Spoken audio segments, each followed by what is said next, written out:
Yo, what's up? It's Michael Faze, and welcome to another episode of Studio Session Monday.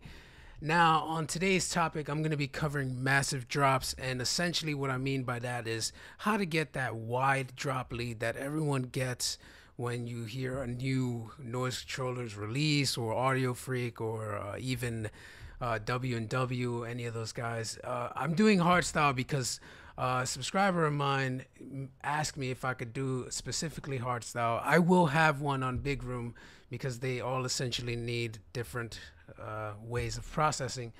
But yeah, anyways, this is my track Universal Religion. I played it recently on my guest mix for Real Hardstyle and Introspect Radio in the UK. If you want to check that out, I'll leave a link in the description, or you can go to my Facebook page. Yeah, here's what it sounds like. House is religion, and the DJ is my deacon, but the music is my God. Let me know you hear me speaking.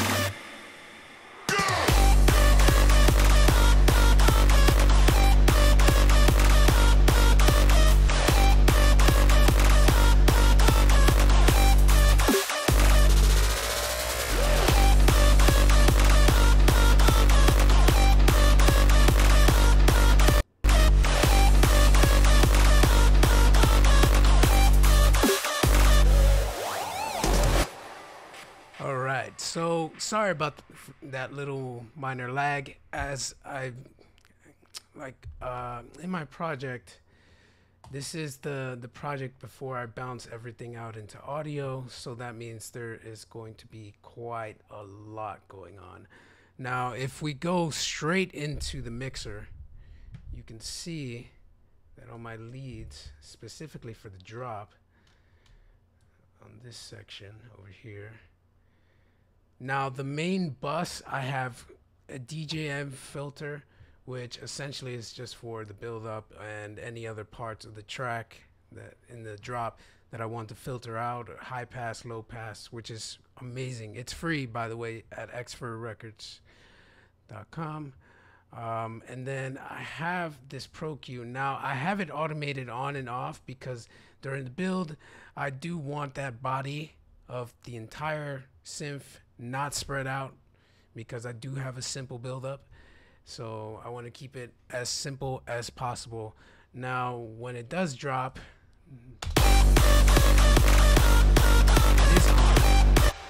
it is on, and I'm only really doing a mid-side EQ, which essentially, if I use the middle, the mid, then essentially I'll be editing only what's in the middle of the track, like the mono section, and then the sides would be more stereo.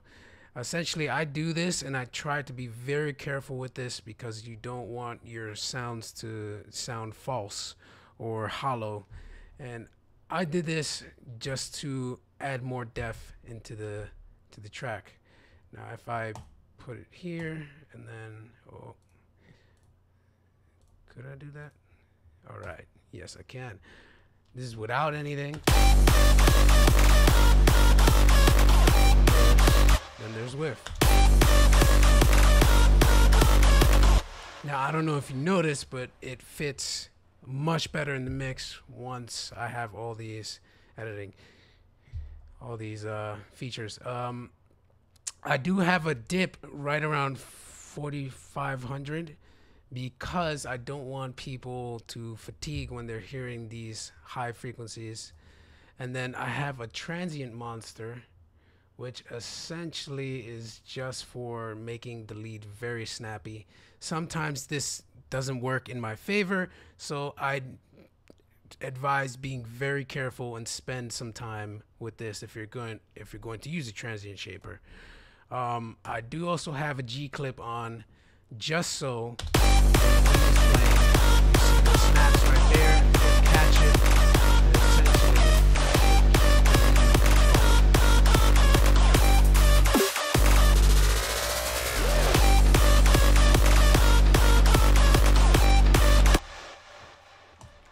next, I have a bionic delay, which is a really amazing delay. I would have used Fat Filter Timeless, but for this specific style, I don't think it's really necessary. And it's a really simple bit of feedback. It adds more depth into the drop, and keeps the movement in the leads. Now, Stereo Tools is a free plugin. I only really did a little bit, around 0.55, and that was just overall. I have layers that are going hard panned right all the way, and then hard pan to the left, one in the center, one at least 5% to the left, and then of course the signature. Now, there's not much going on in terms of processing for these, because a lot of it was mostly, you know, sound design or whatever. I have an OTT here, the low end, because you don't want any low end on your leads.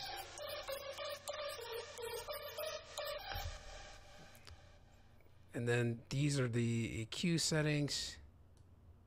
It's really simple, nothing crazy. And you want to keep things really simple when you're EQing your leads, because you just don't want to overdo it. This is the, hold on. This is the left. The left, I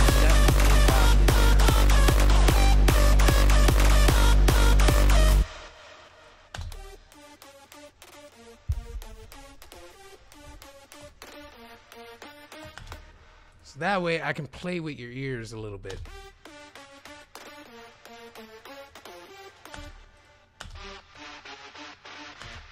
This one, I essentially took out the highs, because you do need, in your leads, you need something that's filtered down at least so it gives more body to the main synth.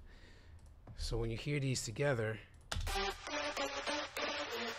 you get that wide Showtek synth. If I took out this screech, it would be...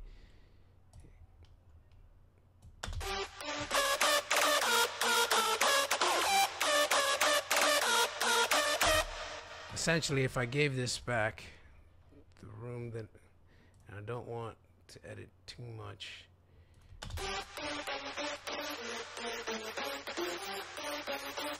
And there you go. I wouldn't even need this screechy sound, but I use the screechy sound just to be unique and a little bit different than most people.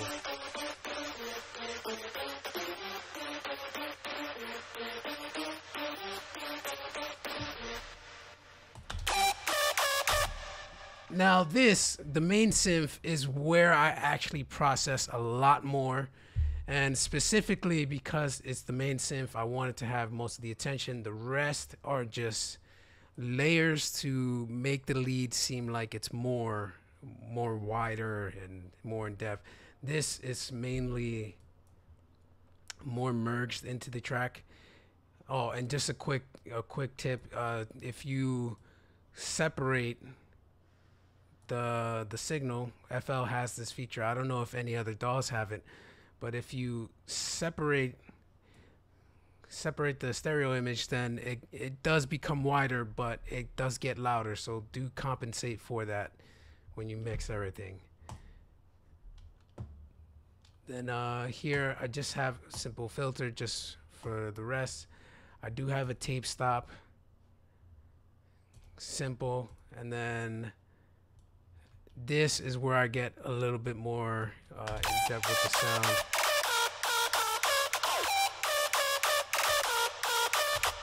Now let me put it clean.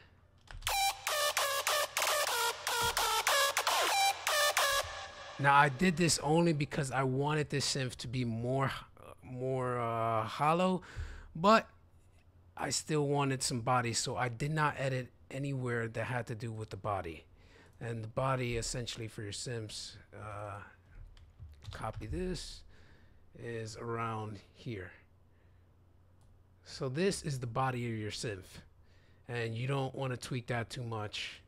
That's why I only did it in the bus, because it's editing the whole thing as a whole.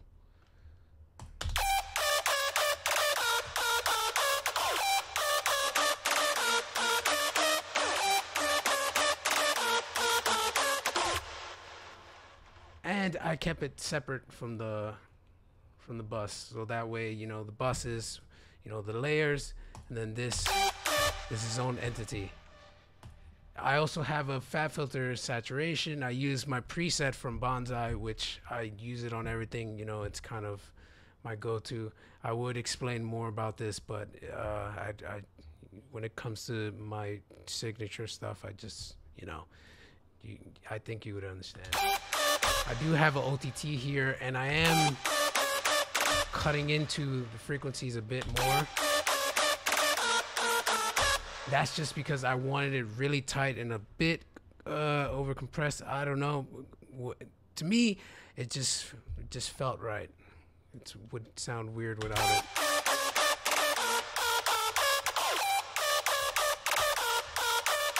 Nothing too drastic, but just to tame things down a little bit.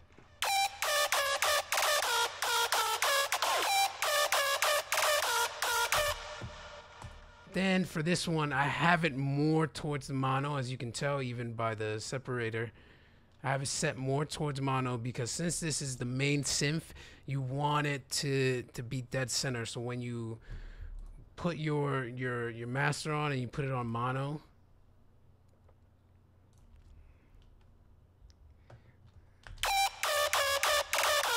it sounds good. It renders out great.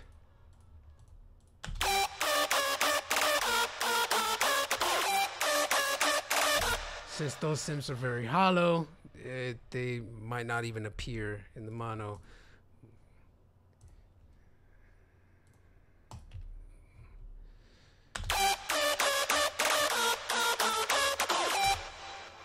Now, I get into the Valhalla room, which is actually one of my favorite plugins. Without this, it'll be too dry. Then I have another EQ, and you know, later, this is just for demonstration, but later you want to make sure that this meter over here is not hitting in the red, which I'm doing, and I should bring it back. So that way you have a good healthy signal. And again, I did some spreading side and mid, which is different from left and right. The left and right, I'm only editing the left speaker signal and then the right speaker signal. Now mid side, you're just doing the mono and then the stereo. And then I have a little bit of a tremolo, so it gives it more movement. Without it, it's just kind of boring.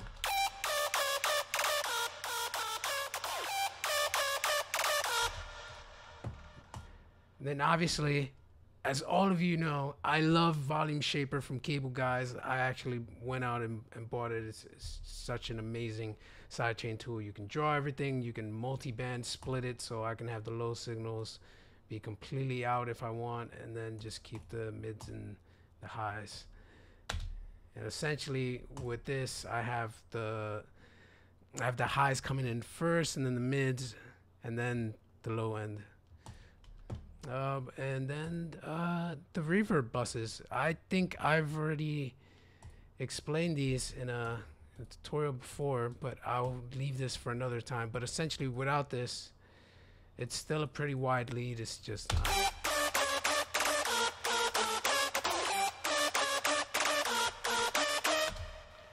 So essentially, pan your synths out before using a stereo tool. Then if it still feels like it needs a little bit of stereo tools, then use it, but don't overdo it.